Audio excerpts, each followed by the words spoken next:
یا مرکز جو ہے وہ کرتا ہے، تو اسے قرآن نے یہ کہا یہ ہے کہ یہ ان کے ہاتھ پر اے رسول تمہارا ہاتھ نہیں تھا، خدا کا ہاتھ تھا۔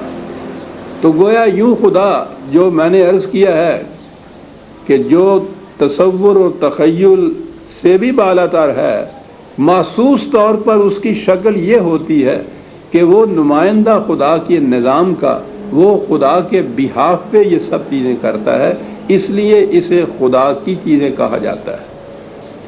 تو وہاں یہ کہا تھا کہ وہ جو بیعت کر رہے تھے تمہارے ہاتھ کے اوپر، وہ در حقیقت خدا تھا جو ان سے بیعت لے رہا تھا، تو انہوں نے جانیں دے دینے کی بیعت وہاں کی۔ اور اب 18ویں آیت ہمارے سامنے ہے جس سے آج درس کا آغاز ہو رہا ہے کہ لقد رضی اللہ عن المؤمنین اذ یبایعونک تحت الشجرۃ۔ کیا بات! یہ جماعت مومنین جو اس درخت رضوان کے نیچے حدیبیہ کے بیعت کر رہے تھے تمہارے ہاتھ پہ رسول، اب ان کے لیے ہے لقد رضی اللہ۔ عام ترجمہ تو ہمارے ہاں رضی اللہ کا یہی کیا جائے، اللہ راضی ہو گیا ان سے، اور بلکہ جو پورا فکرہ ہے وہ تو ہے رضی اللہ عنہم و رضوا عنہ، اللہ ان سے راضی ہو گیا، یہ اللہ سے راضی ہو گئے۔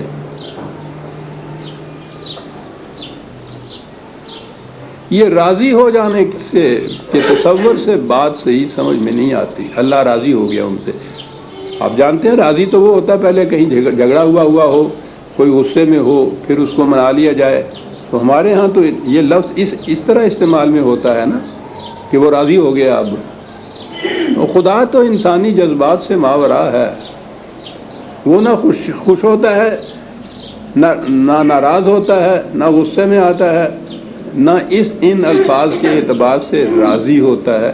راضی تو وہ ہوتا جو پہلے بگڑا ہوا ہو کسی سے، خدا تو ان سے بلند اور ماورا ہے ان چیزوں سے۔ یہ میں سمجھتا ہوں کہ عظیم ترین جو ایک ادھر جماعت مومنین یا مومن کو جو بھی اللہ کے اس پیمانے پہ پورا اترے، اور سب سے بلند ترین اللہ تعالیٰ نے جو شرف کی بات کہی ہے وہ یہ کہی ہے، اس کا مفہوم اگر ہم آہنگ ہونا آپ کہیں تو عربی زبان کے قاعدے کی روح سے بھی یہ صحیح ہے۔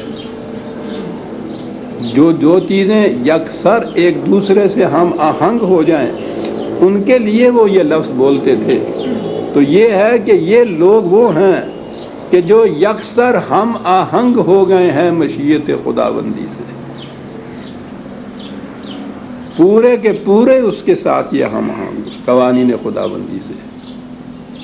اور خدا نے جو وعدہ کر رکھا تھا کہ جب تم یہ کرو گے تو اس کے نتیجے میں ہماری طرف سے یہ ہوگا، تو وہ پورے کا پورا ان کے حال سے ہم آہنگ ہو گیا۔ دونوں طرف سے یہ کوئنسیڈنس جو ہے ایک دوسرے کے ساتھ ہو جانا، یہ ہے جس کو راضی ہو جانا کہتے ہیں۔ اور صحابہ کبار کے متعلق تو قرآن کریم نے مختلف مقامات پر یہ دہرایا ہے، اور میں سمجھتا ہوں کہ اس سے بلند ترین کوئی اور شرف نہیں ہو سکتا جو خدا کسی کے متعلق یہ کہے کہ وہ اللہ ان سے راضی ہو گیا، وہ اللہ سے راضی ہو گئے۔ صحابہ کبار کے شرف و مجد کے متعلق قرآن کریم کی آیات بھری پڑی ہیں، اور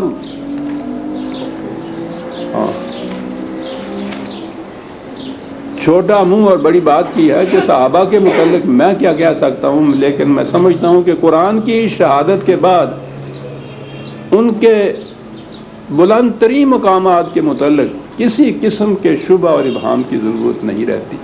بار بار قرآن دہراتا ہے، میں نے متعدد بار اس کے متعلق پیش بھی کی ہیں آیات، پھر دہرائے دیتا ہوں چونکہ یہ بات پھر سامنے آ گئی ہے۔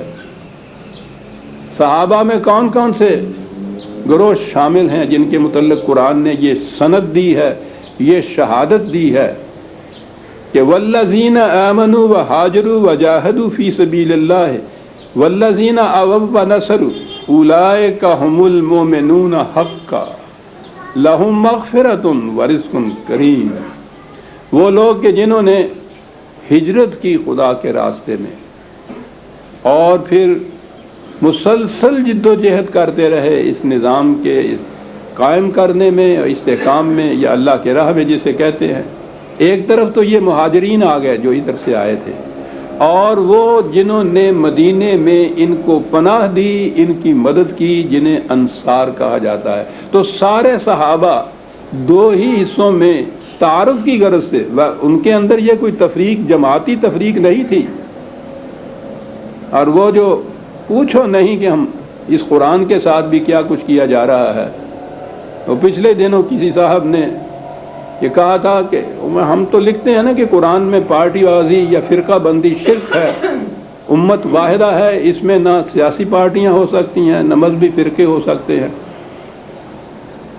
تو ایک صاحب نے اس کی تردید میں یہ لکھا تھا کہ ہو کیوں نہیں سکتے۔ آپ دیکھیے کہ صحابہ کبار دو سیاسی پارٹیوں میں بٹے ہوئے تھے، مہاجر اور انصار۔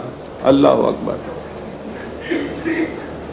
یعنی قرآن نے ان کے تعارف کے لیے یہ بات کہی ہے کہ وہ جو مکہ سے مدینے کی طرف آئے وہ مہاجر تھے، مدینے میں جنہوں نے ان کو پناہ دی، ان کی مدد کی، ان کی انصار کہا ہی اس لیے گیا ہے۔ اس سے پیشتر نہ وہ مکے والے مہاجر کہلاتے تھے، نہ یہ مدینے والے انصار کہلاتے تھے، اور نہ ہی آپس میں یہ دو پارٹیاں تھیں کہ وہ الیکشن میں ایک دوسرے کے آمنے سامنے کھڑے ہوا کرتے تھے۔ بہرحال یہ باتیں اب کیا کی جائیں، سینہ تمام داغدار، پنبہ کجا کجا نے ہم، دور ایسا ہے۔ صحابہ کے بعد قرآن کہتا ہے کہ ان میں سے جو ہجرت کر کے آئے یا مدینے کے انصار جنہوں نے ان کی مدد کی، ان تمام کے متعلق قرآن کہتا ہے اولئک ھم المؤمنون حقا۔ اس سے بڑا سرٹیفکیٹ عزیزان من کیا ہو سکتا ہے کہ خدا کہے کہ یہ پکے اور سچے مومن یہ ہیں، مومن حقا۔ خود خدا ان کو یہ کہہ رہا ہے ان کے ایمان کے متعلق کہ مومن، دیکھیے جی روکیے، مومن حقا ان کے متعلق کہہ رہا ہے۔ 8/74، 8/74۔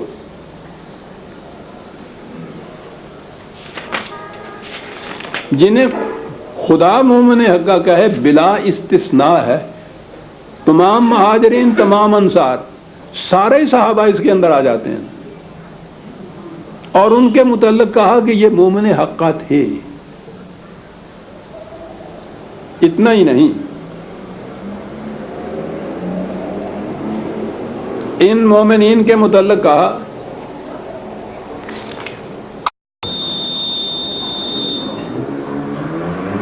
یہ ذہن میں خیال آ سکتا تھا کہ ایک تو وہ تھے کہ جو شروع میں ہی ہجرت کر کے آ گئے، ایک وہ تھے جو بعد میں ان کے ساتھ آ کے شامل ہوئے۔ قرآن نے اس کی بھی تصریح کر دی کہ بعد میں کہیں یہ بات نہ ذہن میں پیدا ہو جائے کہ صاحب یہ جو ہیں یہ ان سے ذرا پس درجے کے اوپر ہیں، ان کو شامل نہیں کیا گیا۔ 9/100، 9/100 آیت، والسابقون الاولون من المہاجرین والانصار، جنہوں نے پہل کی، سب سے پہلے جو اس دو شقوں میں شامل ہوئے، مہاجرین کی شق میں اور انصار کی شق میں، پہلی بات جو شامل ہوئے وہ بھی والذین اتبعوہم بإحسان، اور وہ جو ان کے بعد بھی اسی طرح حسن کارانہ انداز سے ان میں شامل ہوئے۔ ہجرت بھی جاری رہی تھی، آخر تک آتے رہے تھے گروہ در گروہ لوگ، اور اسی طرح سے یہاں یہ انصار کی نصرت بھی اور ان کے لیے جو کچھ انہوں نے کیا تھا، پناہ دہی کا سلسلہ بھی جاری رہا تھا۔ تو اب ایک تو وہ تھے جو دہلہ اول کے اندر ہی آ گئے تھے، سابقون الاولون قرآن نے، اور اس کے بعد کہا کہ پھر وہ جو بعد میں بھی ان کے ساتھ آ کے ملے ہیں۔ اب دیکھیے گنجائش ہی نہ رہی کسی ایک کی استثناء کی بھی اس میں، اس قدر قرآن نے جامع طور پر کمپریہنسولی یہ بات کہہ دی کہ وہ جو پہلے جو آئے، جو بعد میں بھی ان کے ساتھ آ کے ملے، اور یہاں ہے وہ لفظ آیا کہ رضی اللہ عنہم ورضوا عنہ، یکسر ہم آہنگ ہو گئے یہ مشیت خداوندی سے، خدا کے انعام و اکرامات جو تھے وہ ان سے ہم آہنگ ہو گئے، اور اس کا نتیجہ خود ہی بتا دیا کہ اس کے معنی کیا ہیں۔ وَأَعَدَّ لَهُمْ جَنَّاتٍ تَجْرِي تَحْتَهَا الْأَنْهَارُ خَالِدِينَ فِيهَا أَبَدًا ذَلِكَ الْفَوْزُ الْعَظِيمُ، ان کے لیے خدا نے تیار کر رکھی ہے جنت، پہلے سے ان کے لیے جنت تیار کر رکھی۔